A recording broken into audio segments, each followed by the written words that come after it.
السلام عليكم أعزائي المتابعين. منذ أن أطلق صاحب الجلالة الملك محمد السادس نصره الله البرنامج المندمج للتنمية الحضرية للرباط مدينة الأنوار عاصمة المغرب الثقافية سنة 2014، والعاصمة ديال المملكة كتعيش على دينامية اقتصادية واجتماعية غير مسبوقة، بحيث مكن هذا البرنامج الملكي المتميز من الارتقاء بالعاصمة الإدارية للمملكة إلى مصاف كبريات الحواضر العالمية. وكتجسد هذه المشاريع التنموية المهيكلة الكبرى اللي انخرطت فيها الجهة خلال السنوات الأخيرة العناية اللي كيخص بها الملك محمد السادس نصره الله المدينة، اللي كتسير نحو الريادة جهويا ووطنيا ودوليا. وباش تعرفوا أكثر على هذه المشاريع بقوا معنا حتى للتالية، ما تنسوش تشجعونا بلايك والاشتراك في القناة.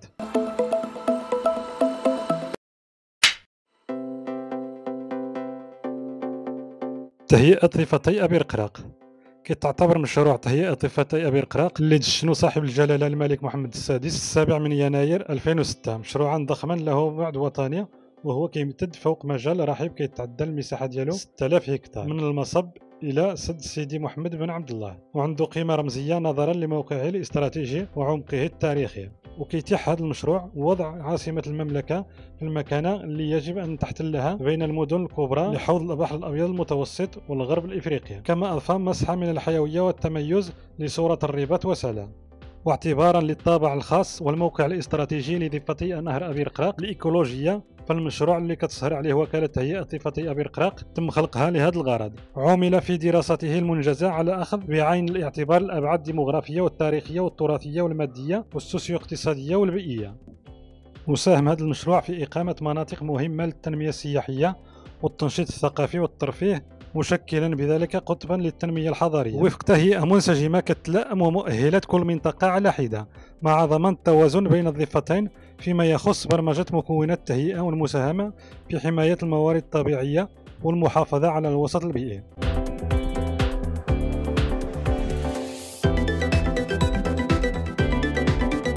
برج محمد السادس اللي كيطلب تصميمه الفريد على المدينتين الضريبتين في عمق التاريخ ألا وهي سلا والرباط، وهو معلمة ومفخرة عمرانية أخرى كتنضاف إلى إنجازات المغرب الحديث في مجال المعمار بعد مسجد الحسن الثاني اللي كان الملك الراحل الحسن الثاني قد أمر ببنائه، والمسرح الكبير الذي أمر ببنائه الملك محمد السادس واللي كيتشيد على بعد أمتار من برج محمد السادس. وكان الملك محمد السادس عطى الانطلاقه ديال البناء ديال هذا البرج اللي كيحمل الاسم ديالو سنه 2016 باش يكون اكبر برج في افريقيا، وكيقارب الارتفاع ديالو 250 متر، وتقدرت التكلفه ديالو ب 4 مليار درهم، وهو ممول من طرف البنك المغربي للتجاره الخارجيه. وحصل برج محمد السادس بالعاصمه المغربيه الرباط على جائزه افضل اداء من حيث المشاريع الهندسيه المسرح الكبير للرباط، وهو مسرح كيمتد على مساحه ديال 7 الهكتارات، وتم التشييد ديالو في قلب ضفة نهر أبي رقراق محاذاة المعلمتي سمعة حسان وضريح محمد الخامس، وتطلب الإنجاز ديالو استثمار إجمالي قدره 1,677,000,000 درهم. كيشتمل على مسرح كيتسع ل 7000 مقعد وقاعة للعروض كتسع ل 1900 مقعد إلى جانب جميع المرافق الضرورية. وكيهدف المسرح الكبير للرباط إلى تمكين مدينة الرباط من قطب متخصص للتنشيط الفني والترفيه، من شأنه احتضان التظاهرات الفنية الوطنية والدولية الكبرى وتحفيز بروز المواهب لا سيما في أوساط الشباب. وكيتعتبر هذا المسرح كجزء من البرنامج المندمج للتنمية الحضرية لمدينة الرباط 2014-2018. الرباط مدينة الأنوار وعاصمة المغرب الثقافية، واللي عطى الانطلاق ديالو الملك محمد السادس نصره الله في 12 ماي 2014. كيتشيد المستشفى المستقبلي ابن سينا على شكل برج عالي كيبلغ الارتفاع ديالو 140 متر، كيتألف من طابق أرضي و33 طابق مع طابقين سفليين وقطب طبي وتقني من 5 طوابق مع 3 طوابق سفلية، وبرج من 11 طابق مع 3 طوابق سفلية مخصصة للعصبة الوطنية لمقاومة أمراض القلب والشرايين، ومركز للمؤتمرات ومركز للتكوين والتدريب وداخلية، وبمساحة مغطاة كتجاوز 190 ألف متر مربع. غادي يشمل المستشفى الجديد على قطب الاستشفاء ووحدات العناية المركزة ومستشفيات نهارية ومصالح استشارات الخارجية والتنظير الداخلية ومستعجلات ووحدات الاستشفاء وإعادة التأهيل ووحدات الإنعاش ووحدات الحروق الكبرى ومصلحة أمراض الجهاز التنفسي الحادة ومركز لمعالجة القصور الكلوي ومنصات تقنية ومنصات لوجستية وإدارية وطبية وفندقية.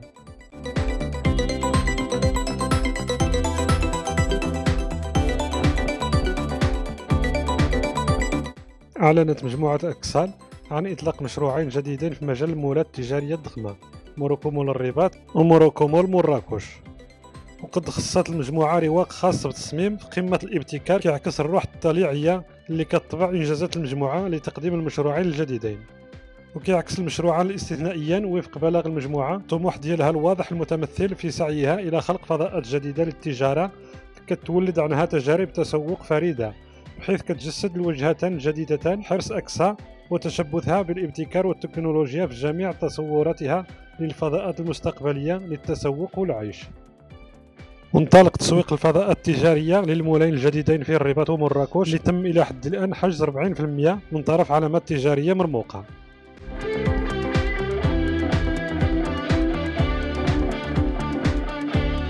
كتعتبر المحطة الطرقية الجديدة للرباط بنية لوجستية من الجيل الجديد، بحيث كتعتمد في التسيير ديالها على نظام معلوماتي متكامل للتدبير كيمكن من تحسين ظروف استقبال وإرشاد المسافرين وضمان إدارة مثلى لعملية نقل المسافرين واللوجستيك، بالإضافة إلى تسهيل عمليات اقتناء تذاكر السفر.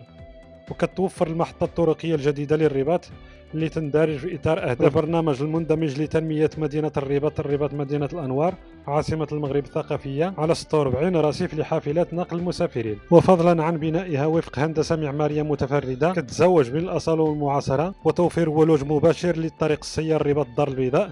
فقد تم تشييد هذه المحطة الجديدة على مساحة أرضية كتفوق من المساحة ديالها 8 هكتار بالمدخل الجنوبي للطريق السيار الرباط الدار البيضاء. وصل المسبح الأولمبي لمدينة الرباط المتواجد بالمحيط المركب الرياضي الأمير مولاي عبد الله المرحلة الأخيرة من الأشغال، وذلك على حساب ما نشرته الشركة المكلفة بالتشييد.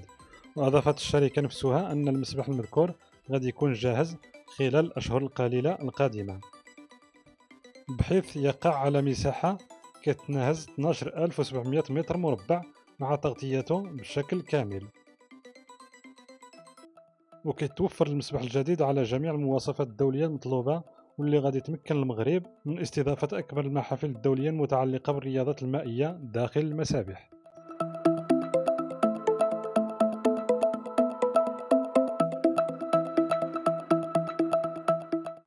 قدمت أشغال إنجاز مشروع لوكاروسيل الرباط اللي غادي يضم منشآت ومرافق حديثة مع إقامة سكنية فاخرة ورقية ومنتزه بحري ممتد على طول 500 متر وفندق مصنف 5 نجوم ومنطقة تجارية. وغادي يضم لوكاروسيل أيضا أول مركز تجاري مفتوح في الهواء الطلق في المغرب، وعلى مساحة كتزيد على 100 ألف متر مربع.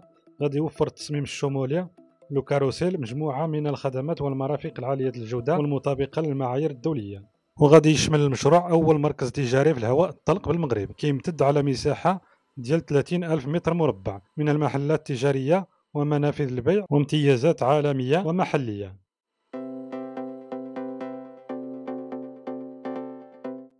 كيهدف المشروع إلى الربط بين المحطات الحالية للترامواي الرباط وسلا بمناطق وأحياء جديدة بالعاصمة كحي الرياض، بالإضافة إلى تمديد الخطوط لتصل إلى التمارة وسلا الجديدة. وغادي يتم إحداث العشرات من المحطات الجديدة قرب الجامعات والمعاهد وبعض المؤسسات الإدارية ومحطات القطار والحافلات، خاصة بعد التحولات اللي شهدتها العاصمة مؤخرا ونقل العديد من الإدارات والسفارات والقنصليات إلى حي الرياض. وغادي يتم تمديد خط الترامواي الأول إلى حي الرياض بطول 5 كيلومتر فاصلة 5، وغادي يتم إنشاء 10 محطات في هذا المحور. وغادي يمر عبر المستشفى الجامعة ابن سينا والمستشفى العسكري محمد الخامس و28 مؤسسة للتعليم العالي، بالإضافة إلى العديد من الإدارات الجديدة والسفارات والقنصليات. وصلنا لنهاية الفيديو أعزائي المشاهدين، ما تنسوش تدعمونا بلايك والاشتراك في القناة، والسلام عليكم.